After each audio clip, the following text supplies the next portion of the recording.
How's it going, guys? Back with another video today.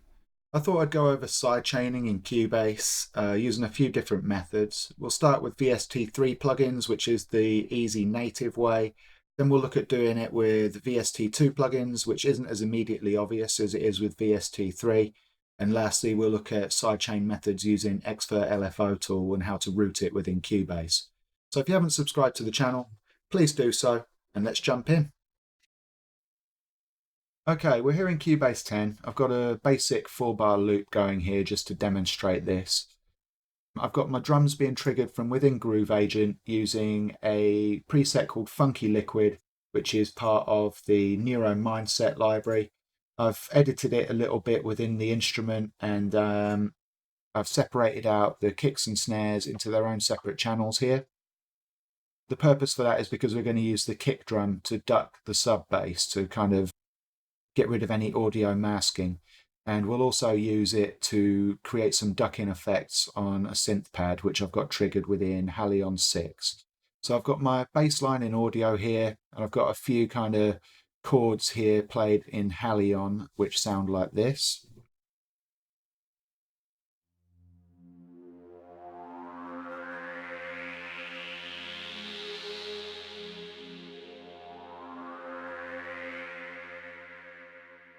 It's a preset that's using the native Trium synth within Halion, which I've tweaked a little bit.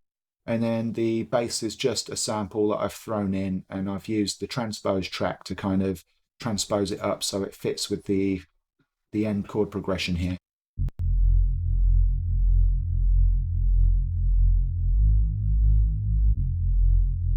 Okay, so what we're going to do first is look at the VST3 method of sidechaining, which is the easiest way. So I'm going to open up my sub channel here, and what we're going to do is insert the native Steinberg compressor on a post fader insert slot here. Now with VST3 plugins, you'll have a sidechain button up here. And in Cubase 10, it also has this drop down where you can select your input. So what we're going to do here is take the input from our kick channel and turn on the sidechain. If you don't have Cubase 10, what you'll have to do is turn this button on here, go to the sends of your trigger signal, in this case kicks, and then send it from this drop down menu to the compressor on your bass channel sidechain there after activating it. This button was a new feature in Cubase 10 where you can instantly set up your trigger signals from within the plugin you want to sidechain. So what we'll do is dial in some settings. I think we'll give it a 4:1 ratio, turn down the hold, maybe bring the release down to about roughly 100, turn off the auto makeup gain, and we'll bring the threshold down so that we hear a ducking effect. And you'll see that the gain reduction meter here isn't responding to the internal signal, it's being triggered by the kick channel. So if we let that play through, you should hear the bass ducking around the kick drum.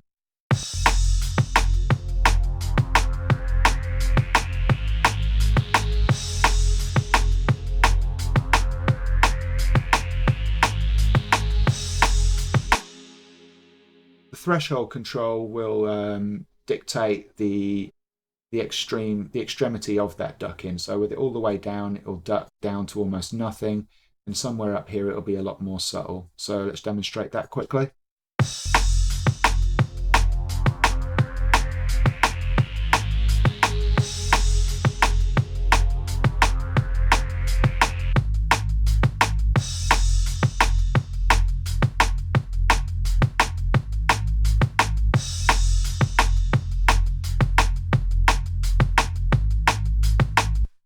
So that's one method of sidechaining.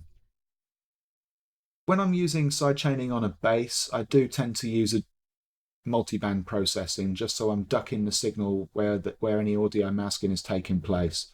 So I'll walk you through the process of doing that now quickly. I'm going to remove this compressor and we'll replace it with FabFilter Pro MB. This is also VST3, so we can turn on our sidechain here and create an input from the kick channel. What we're going to do is turn on the sidechain. This won't be on by default. In our analyzer here, I'm going to turn on the sidechain as well, so it will show the sidechain signal in the analysis.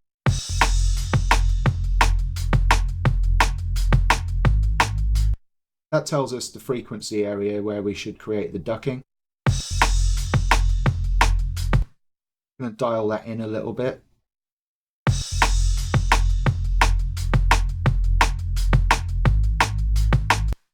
Might increase these slopes to 48 decibels per octave. Now what we would want to do here is, in the expert mode here, we're going to want to set the sidechain to external. Just going to close that menu there. And then we can start dialing in some settings here. I'm probably going to bring the range down more, maybe to -12. And we'll set a threshold somewhere around here. We're going to want the attack fairly low. And kind of a fast to medium release time. The ratio at 4:1 should be good. And let's see what's going on with that.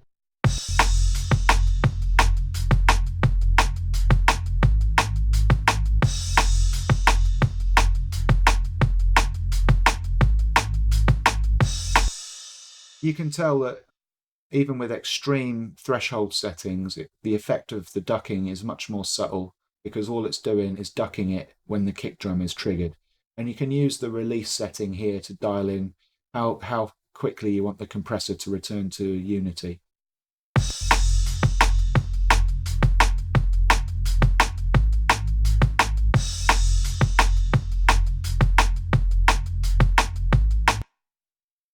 So that's one way of doing it. You can use a multiband compressor. You can actually also use FabFilter Pro Q. So if we remove that, I already have an instance of it set up here. And I've got just basically creating everything using a side signal band here to cut all of the stereo information from below 150 Hz, so everything in our sub is mono. But if we turn on the sidechain again here, we'll add an input from the kick drum again, and in our analyzer we'll turn on the sidechain, and that should show us the kick drum in the background again.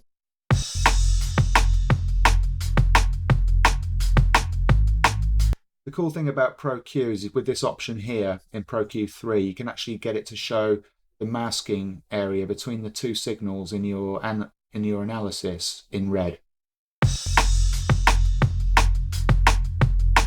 So we can see that there's some masking taking place around here. So what I would generally do around 100 Hz here is we'll add a band, and we'll set the Q fairly narrow here, and we'll bring this dynamic range down to, roughly about 12 dB again. Now the difference between this and Pro MB is you have no control over the release. You've only got a threshold control and a range. So you've got basically no attack or release controls here. So Pro MB is probably better at the job, but you can achieve pretty good results with this. And what I do particularly like about this is it shows you exactly where the frequency masking is taking place. So what we'll do here is we'll turn on the sidechain. That will now be receiving the sidechain input from our kick drum, and that should be ducking in time to the kick at that frequency.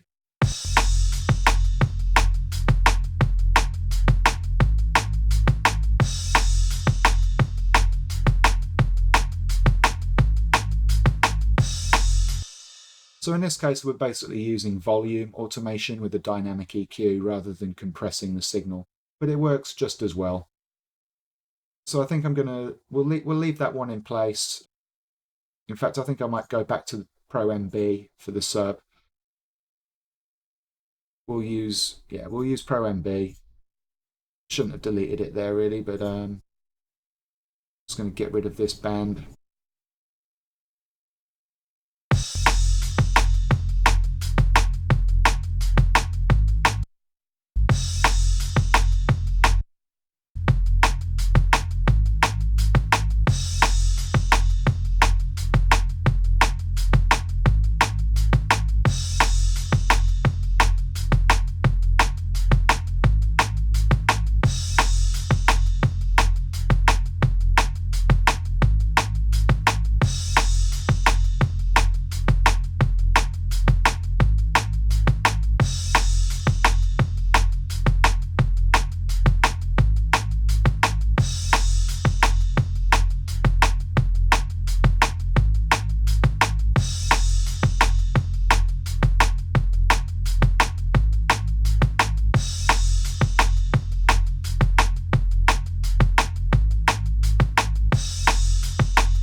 I think that's probably the most subtle way of doing it there. So we can turn off the sidechain on Pro Q there. Now what we're going to look at is with this pad, using sidechaining to create some groove to it. So if we unmute this pad now, I think in this case I'll show you the VST2 method, which is a bit more convoluted. So what we're going to need to do is add a group channel. I'm not going to add it to the selected channel because we've got some stuff we need to set up. We're going to want the configuration to be in quadro mode, which is down in this more section here. So we'll select quadro and we'll call it sidechain.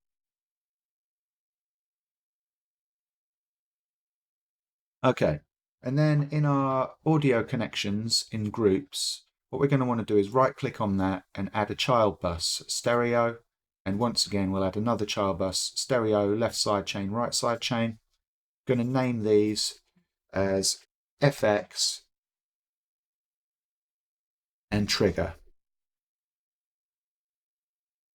Okay, so now that we've got that done, what we're going to need to do is open our mix console, and in the routing section here we're going to want Halion 6 to be going to the FX there, and we can create a send now from our kick drum. So if I go to the sends here, this one we will send to trigger, and we'll turn that on. Now what we're going to need to do is on the sidechain channel we will add a compressor. Native instruments are only VST2, they don't have their plugins in VST3 format, so we'll try it with one of their compressors. We could go in and maybe try the solid bus compressor. So I'm going to open that up, and if we turn on the sidechain here, we'll give it a fast attack, release somewhere around here, up the ratio a little bit, and you should now see this gain reduction meter responding to the kick drum.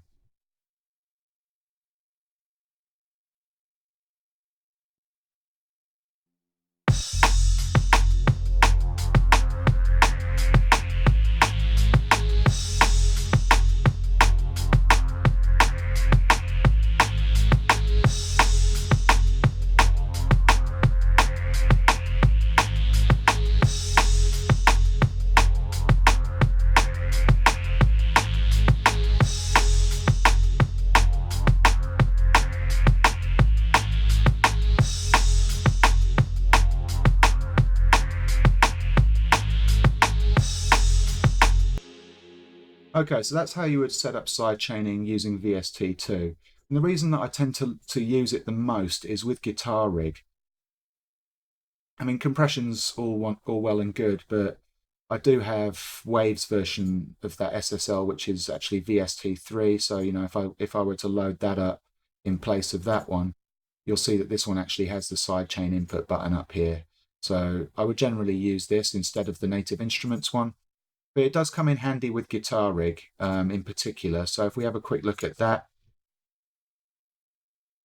load up an instance of guitar rig here on this channel.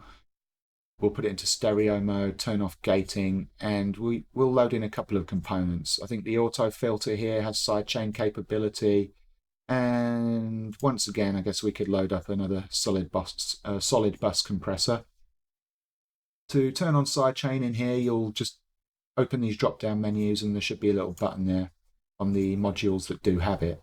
So what we'll do here again is, you know, bring our threshold down, turn the ratio up, fast attack, medium release. And we should hear some ducking as well as some filter movement going on from this.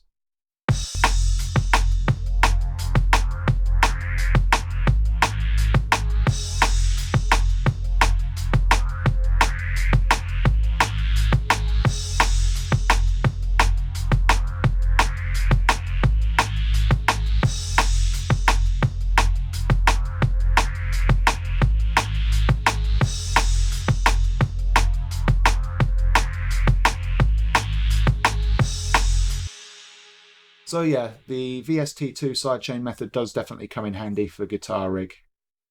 It's probably the only VST2 plugin that I use that method with quite consistently. The last method I'm going to show you is with using XFer LFOTool. So I'm going to delete this sidechain quadro track now. We're not going to need that anymore. And in the mix console, I'm going to have to set the Halion back to our stereo output here. Okay, so the other method would be to use XFer LFOTool. So if I load up an instance of that on this channel,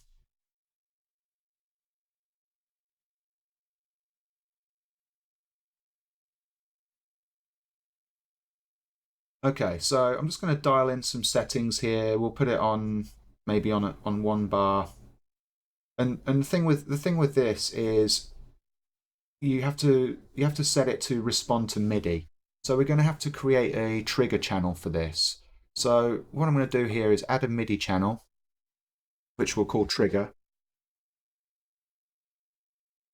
And I'm going to drag our drum MIDI down to this channel, create a copy of it. And then within the editor there, I'm just going to delete everything but the kick drums. Okay, so that now is it's triggering Serum, which we don't want. I'm going to have that going to the, where are we? Halion 6 LFOtool MIDI in. That's where we want that to go. And that means that this will now respond to the MIDI signal. And if we put note retrigger mode on here, this should duck whenever it receives one of these MIDI notes, which is directly where our kick drums are. So it's already set to automate volume, which is what we want. And I'm just going to kind of dial this in a little bit. What we could do here is if you hold Alt and drag, these actually snap. So I'm going to put that there. It does tend to pop a little bit if you don't pull this in a little bit from the side there. And that should now be creating quite a drastic ducking effect on that pad.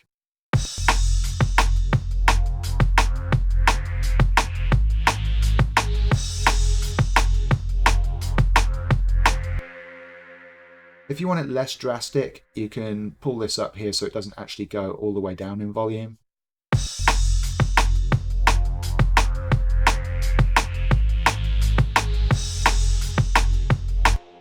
And to get rid of any artifacts, you can use this smoothing knob here to kind of smooth it out if it's re-triggering in the middle of the loop here.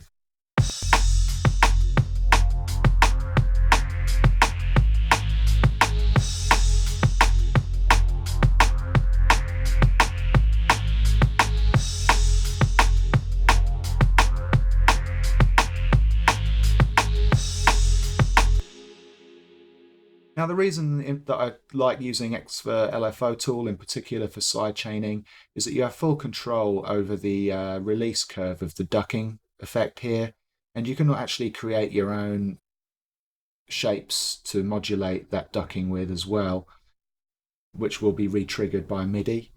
The other thing about this is when you're using a compressor, you're kind of at the mercy of whatever the release curves, the attack and release settings of that compressor are, as opposed to how it will affect the signal of your sidechain compression. And this also is quite good because you have a bit more control really over this than just using a release knob. On a lot of compressors, there'll be kind of static releases kind of jumping around like this, whereas this is much smoother. And you can really kind of dial it in around your kick drum or whatever your trigger signal is. So yeah, guys, that is sidechaining in Cubase. A few different methods there. It took me a little while to get my head around the VST2 option in particular, so I hope that was helpful to some of you out there. XFer LFOTool is an incredible plugin. I'm going to do another video showing how you can use this to modulate any parameter within Cubase. It's really easy to set up with VST3 plugins that have MIDI learn functionality, but I will also show you how to use it with a MIDI loopback driver to control any parameter, even ones that aren't generally automatable. So I hope that was helpful. Thanks for watching. Once again, please do subscribe to the channel, hit that like button, and I'll see you next time. Peace out, guys.